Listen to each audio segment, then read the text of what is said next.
పుస్తకం చేతిలో పుస్తకం పెట్టుకుని ఏ దేవుని దూరం రాలేదు. కానీ ప్రకటన 5వ అధ్యాయం చెప్తుంది, పుస్తకం ఇవ్వడానికి దాని ముద్ర తీయడానికి అధికారం కలిగిన వాడు గొర్రెపిల్ల మాత్రమేనండి. హల్లెలూయా.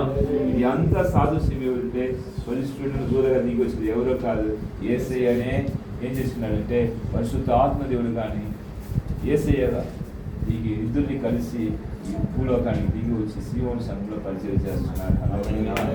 ఎంతమంది మీరు నమ్ముతున్నారో అంతకంటే ఈ అభిషేకం ఈ కుటుంబం మీద ఆశీర్వాదం దీవెన అంతా వస్తుంది. ఎందుకంటే యవనస్తుడుగా పరిశుద్ధులను దూరం దిగి వస్తున్నాడు. హల్లెలూయా.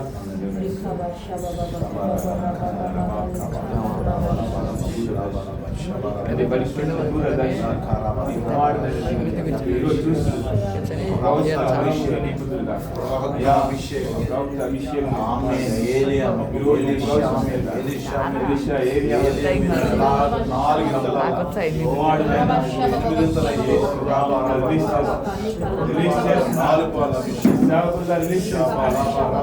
అధికారం పెట్టి అభిషేకించి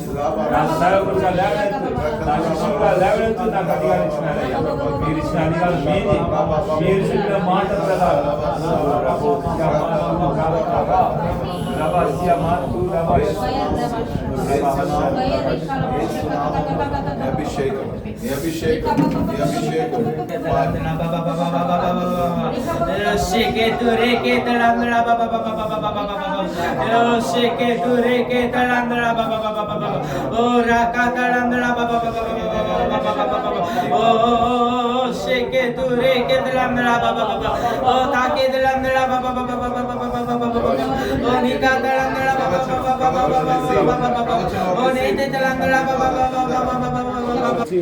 అడిగారు, నీ దేవుడు ఏం చేసినా నీకేం జరిగింది సార్?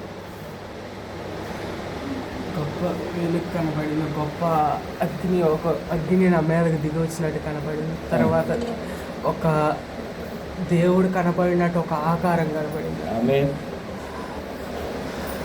నేను ఎక్కడికి వెళ్ళిపోయానో కూడా నాకు అర్థం కాదు. నీకు మేమంతా నీకు మీద కలసి పెట్టి సేవకులంతా ప్రార్థన చేసినామా, వరం పొందుకోవాలి, ప్రవచన రావాలని చెప్పి ప్రార్థన చేసినాం.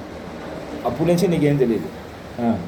తర్వాత ఇప్పుడు వరకు నాకైతే ఏమీ గుర్తులేదు. చప్పట్లు కూడా దేవుని మైపడుతున్నారు. ఇప్పుడు వరకు చెప్పు మళ్ళా.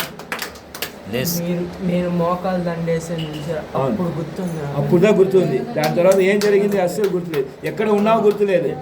హల్లెలూయా. దేవునికి స్తోత్రం. గౌరవనీయమా, ఇదిగా నూతన అభిషేకం.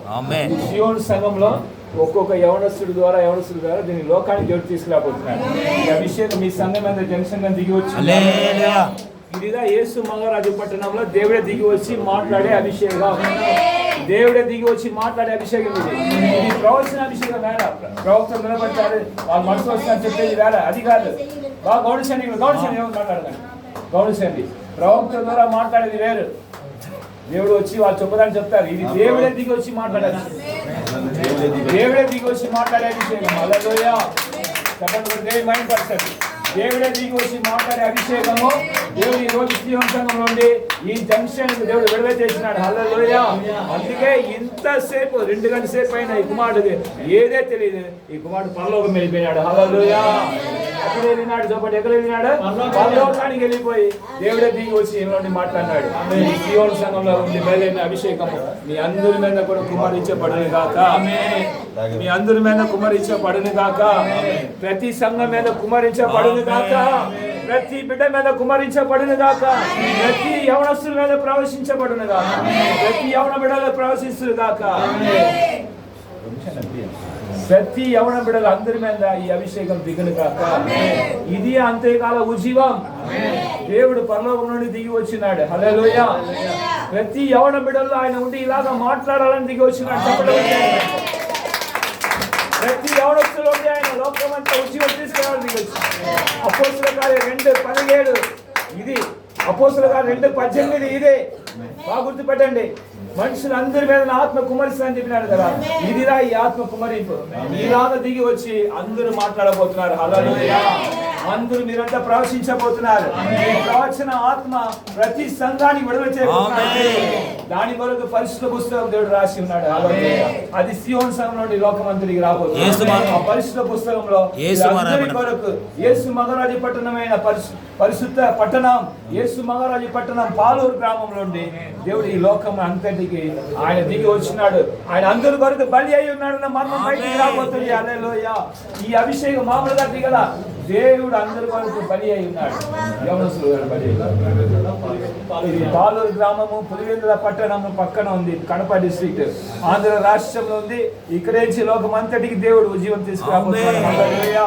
చెప్పండి దేవుని మహిమ పరుస్తాం. ఇంతవరకు దేవుడి కుమారుడు నుండి అభిషేకంతో నింపి దేవుడికి వచ్చి మాట్లాడిన ప్రతి కార్యం కూడా యేసునామములో నెరవేర్చబడుతుంది. దేవుడు దీవించిన కాక మన అందరితో దేవుడు పలికిన ప్రతి మాటలు దేవునికి స్తోత్రం కలుగును.